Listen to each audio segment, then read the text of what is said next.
Hello everyone, आप सभी का मेरे YouTube channel home science Ankita Srivastava में स्वागत है। फ्रेंड्स, इसके पहले हमने सिलाई मशीन पार्ट 1 पढ़ लिया है। हम आपको याद दिलाएं, बीए सेकेंड सेमेस्टर का हम फाइल लिख रहे हैं जिसमें हमने सिलाई मशीन लिखा, प्रयोग संख्या 3 है। इसका पार्ट 1 हमने दे दिया है। आज हम पार्ट 2 पढ़ेंगे। सिलाई मशीन के हम पार्ट पढ़ रहे थे, कल पुर्जे पढ़ रहे थे, तो उसमें हमने 20 दे दिया था। आज हम आगे का पढ़ेंगे। रबड़ के का छल्ला, संतुलन चक्र और बाबिन धागा निर्देशक, स्टॉप मोशन स्क्रू।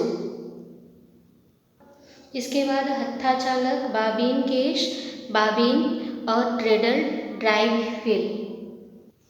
इसके बाद हमारा है तीसरा है ड्राइविंग बेल्ट और विद्युत मोटर तथा एक्सीलेटर। ठीक है, इस तरह से हमारे मशीन के कल पुर्जे हो गए कंप्लीट। हम आपको थोड़ा सा फिगर दिखा दें।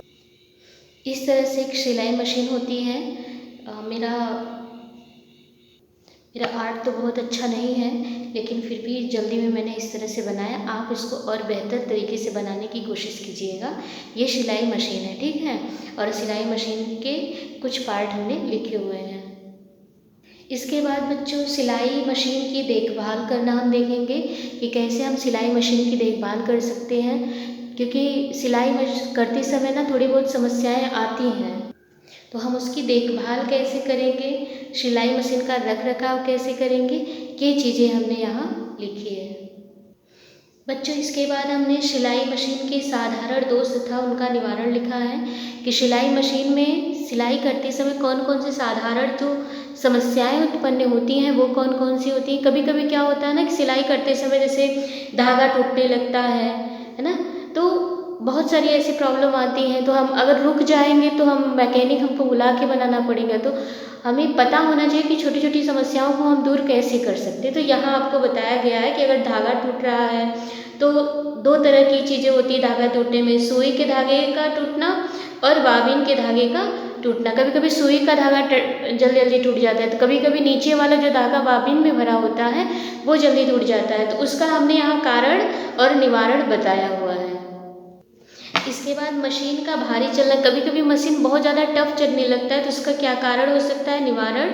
और सुई का बार बार टूट जाना, कभी कभी ऐसा होता है कि सुई ही बार बार टूट जाती है, तो उसके कारण क्या हो सकते हैं और उसका हम निवारण क्या कर सकते हैं, यहाँ आपको लिखना है। कभी कभी नीचे के धागों में गुच्छे बनने लगते हैं, उसका कारण निवारण। कपड़े का रुक रुक कर के आगे खिसकना, जैसे कपड़ा एक स्पीड से चलता है, आप सिलाई करते रहते हैं, कपड़ा आगे खिसकता रहता है, लेकिन जब कपड़ा सिकुड़ता है, रुक रुक के आगे निकल रहा है, तो उसका क्या कारण हो सकता है।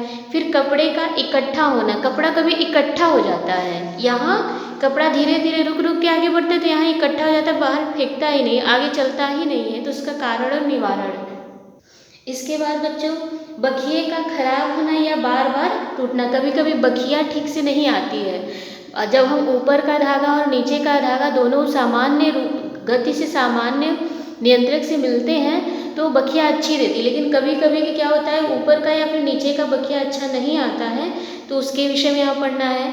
ऊपर व नीचे के धागों का उपयुक्त तनाव कैसे, मतलब उनकी तनाव को सही कैसे रखा जाए, ये यहाँ लिखेंगे। इसके बाद सुई का उपयुक्त नंबर जो होता है सुई का ना, ये भी बहुत इम्पॉर्टेंट होता है। जैसे ऊनी वस्त्र है तो 9 नंबर की सुई लगेगी, महीन या रेशमी वस्त्र है तो 12 नंबर की सुई लगेगी। साधारण जो नॉर्मल हम अपनी सिलाई मशीन में यूज करते हैं वो 16 नंबर की सुई होती है, वो किसके लिए, साधारण सूती वस्त्र के लिए। तो नॉर्मल अगर हम रेगुलर यूज करते हैं घरेलू रूप में तो हम ये 16 नंबर की सुई लगाते हैं, और मोटे वस्त्र के लिए 18 नंबर की सुई हमारी लगती है। ये नेट में भी पूछा जाता है कितने नंबर की सुई कब चाहिए, ध्यान दीजिएगा। सिलाई मशीन में धागा लगाना, ये भी नेट का क्वेश्चन है, आपको अपने फाइल में लिखना है। अगर आप नेट की तैयारी करें तो द मोस्ट भी इम्पॉर्टेंट टॉपिक, यहाँ से अक्सर प्रश्न पूछा जाता है, सिलाई मशीन में आप धागा कैसे लगाते हो। इस तरह से हमारा प्रयोग संख्या 3 कंप्लीट होता है। आगे के वीडियो में हम अगला प्रयोग पढ़ेंगे। स्टूडेंट, अगर आप हमारे चैनल पर नए हैं तो चैनल को सब्सक्राइब कर लें, जिससे कि आने वाले हर वीडियो का आपको नोटिफिकेशन तुरंत मिल जाए। धन्यवाद।